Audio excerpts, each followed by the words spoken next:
So, as of 5 o'clock this afternoon, he's telling me that all the carbon filters were being rebuilt, all the drains and the drain beds were fixed, flow meters were changed out and they're working, flowing in, flowing out.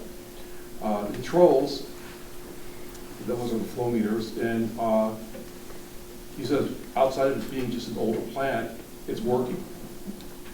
So, my question is this. It's working, it's providing water. We're not going to need huge amounts of water for quite a long time, because I'm in the oil and gas business, and I know that that crack pad's not coming right tomorrow. It's not shovel ready for another year.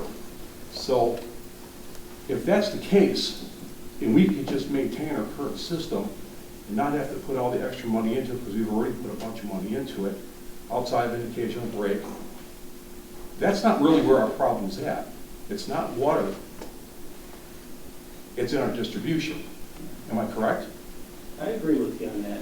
So, If you don't need to expand, but you are pumping almost 24/7, absolutely, I understand that. but But I don't see any major industry coming to St. Clairsville at the current moment, nor do I see 500 condo units being built on the east side of town.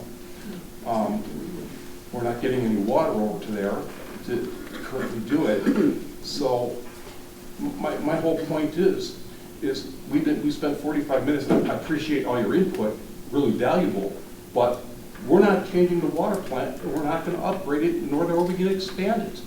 Because in 3 years to 4 years, whoever's running the systems is going to hook up to the county regardless. So our real question and our real situation needs to be, how do we fix our distribution?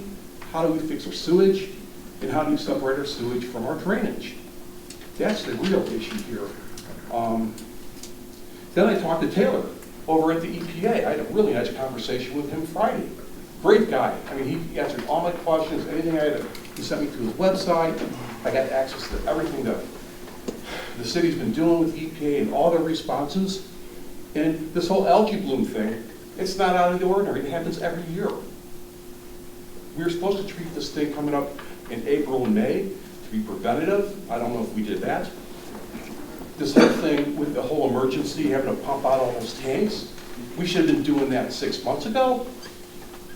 You know, and according to him, you're only supposed to pump out the bottom 2-3 feet of it for your general maintenance. So, I don't know what to think about this. I don't want to sound brash, but I get two sides of two different stories here. Let me say something. Sure. Now I'm just going off of what my questions that I had asked. Right, and I'm not, but I'll say this. We had a 3 up until recently for the last 2 years. Oh, I'm sorry, what? We had a class 3, Yeah, 2 different class 3s. And by God, they didn't do any of this work, right?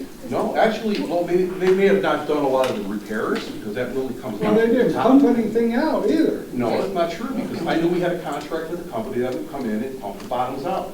That's how we maintain our... Who was that? I didn't know that. You're amazing, Perry. I am. It might have been before you were here. But here, I'd like to say something else. I'm going to say, I come from private industry, and we've talked about water leaks that we have. And, you know, we said we weren't going to talk about Aqua, and then Aqua's coming up. Well, they are Aqua has purpose. their own leak specialists on payroll. It doesn't cost them any money. But it's Aqua gonna has cost their us. own engineers on staff. We wouldn't have to hire engineers to handle it. We don't have any of that. And plus, they make good, safe drinking water. Now, we know Well, we make good, safe drinking water.